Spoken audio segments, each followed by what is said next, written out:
Tenth class Pakistan studies کے آج کے اس لیکچر میں ہمارا ٹاپک ہے میاں محمد نواز شریف گورنمنٹ.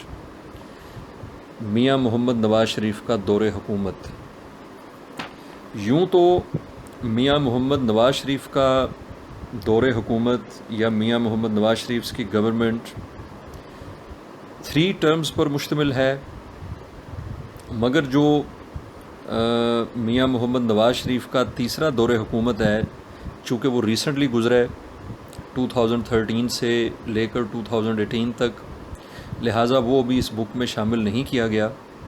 مگر جو میاں محمد نواز شریف کی گورنمنٹ کے پریویس رولنگ ٹرمز ہیں یا سابقہ جو دور حکومت رہا ہے میاں نواز شریف کا 2 مرتبہ، اس کا ذکر یہاں پر موجود ہے. ان دونوں گورنمنٹس کے حالات و واقعات یہاں بیان کیے گئے ہیں. تو لیٹ سٹارٹ.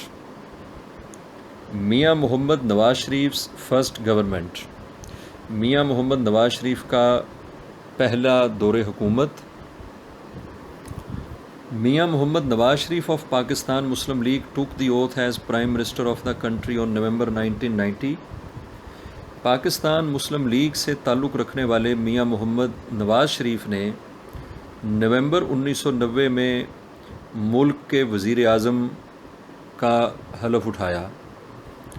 ملک کے وزیر اعظم کے طور پہ حلف اٹھایا. ٹوک دی اوتھ، حلف اٹھانا یا حلف اٹھایا. The important events of his first term are as under. اور ان کی پہلی دور حکومت کے اہم واقعات کچھ یوں ہیں. Number 1، announcement of agricultural policy. زرعی پالیسی کا اعلان. زراعت کے شعبے میں بہتری کے لیے نواز شریف نے ایک پالیسی کا اعلان کیا تھا. اس کی تفصیل کچھ یوں ہے کہ Mian Muhammad Nawaz Sharif government announced agricultural policy for the betterment of the farmers in 1991. Mian Muhammad Nawaz شریف کی حکومت نے 1991 میں کسانوں کی بہتری کے لیے یعنی بیٹرمنٹ کے لیے ایک زرعی پالیسی کا اعلان کیا، ایک زرعی حکمت عملی کا اعلان کیا. اور اس پالیسی کے مطابق 10 crore rupees were allocated for this policy. اس کے لیے یعنی کہ زراعت کے شعبے کے لیے یا زراعت کے شعبے میں بہتری کے لیے 10 کروڑ روپے کی رقم مخصوص کی گئی یا مختص کی گئی، ایلوکیٹ کی گئی. اس کے بعد پرائیویٹائزیشن کمیشن. پرائیویٹائزیشن کمیشن سے مراد نجکاری کمیشن کا قیام. 10th کلاس آپ نے اس سے پہلے نیشنلائزیشن ٹاپک پڑھا ہے. نیشنلائزیشن کا اپوزٹ پرائیویٹائزیشن ہوتا ہے.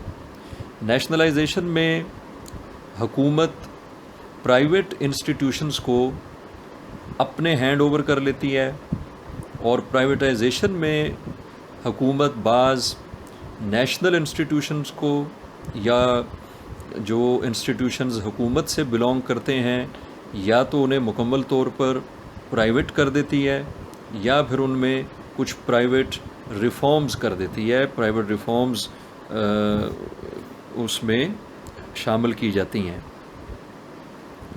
تو یہاں پر ایک پرائیویٹائزیشن کمیشن میاں محمد نواز شریف گورنمنٹ نے بنایا، اور اس کا کیا کام تھا یہ دیکھ لیتے ہیں. دی گورنمنٹ کانسٹیٹیوٹڈ پرائیویٹائزیشن کمیشن ان 1991. 1991 میں حکومت نے ایک پرائیویٹائزیشن کمیشن قائم کیا. Official banks and financial institutions were reformed accordingly. اور اس کے ذریعے آفیشیل بینکس یعنی سرکاری بینکوں اور فائنینشیل انسٹیٹیوشنز اور مالیاتی اداروں یعنی کہ ایسے ادارے جن کا تعلق فائنینس سے ہے، مال و زر سے ہے، ان میں ریفارمز کی گئیں، یعنی کہ ان کے اندر جو ہے وہ اصلاحات کی گئیں. Banks in private sector were encouraged. اور پرائیویٹ شعبے میں جو بینکس تھے ان کی حوصلہ افزائی کی گئی. Some banks and other institutions were sold out through this privatisation commission. اور اسی پرائیویٹائزیشن کمیشن کے ذریعے کچھ بینکوں کو اور دیگر اداروں کو سولڈ آؤٹ کر دیا گیا، فروخت کر دیا گیا، بیچ دیا گیا، which created a positive impact on the national economy, جس سے نیشنل اکانومی پر یعنی قومی معیشت یا قومی خزانے پر ایک مثبت اثر پڑا یا مثبت اثرات مرتب ہوئے۔ پازیٹیو امپیکٹ، مثبت اثرات، نیشنل اکانومی، قومی معیشت یا قومی خزانہ۔ نمبر 3، ایگریمنٹ امنگ پروونسز آن واٹر ڈسٹریبیوشن، صوبوں کے درمیان پانی کی تقسیم کا معاہدہ۔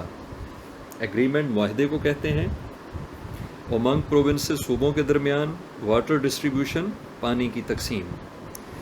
اے موٹ ڈسپیوٹ، موٹ کا مطلب بحث طلب، یعنی جس پر گفتگو کی جا سکے، جس پر بات چیت ہو سکے۔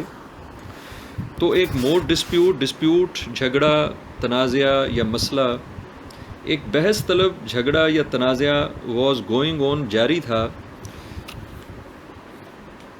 The water distribution of the river Indus, دریائے سندھ کے پانی کی تقسیم پر، امنگ دا 4 پروونسز آف پاکستان، پاکستان کے چاروں صوبوں میں، پاکستان کے چاروں صوبوں میں یعنی کہ پنجاب، سندھ، بلوچستان اور خیبر پختونخوا میں دریائے سندھ جو کہ پاکستان کا سب سے بڑا دریا ہے، اس کے پانی کی تقسیم پر ایک بحث طلب مسئلہ یا تنازعہ چل رہا تھا، جاری تھا۔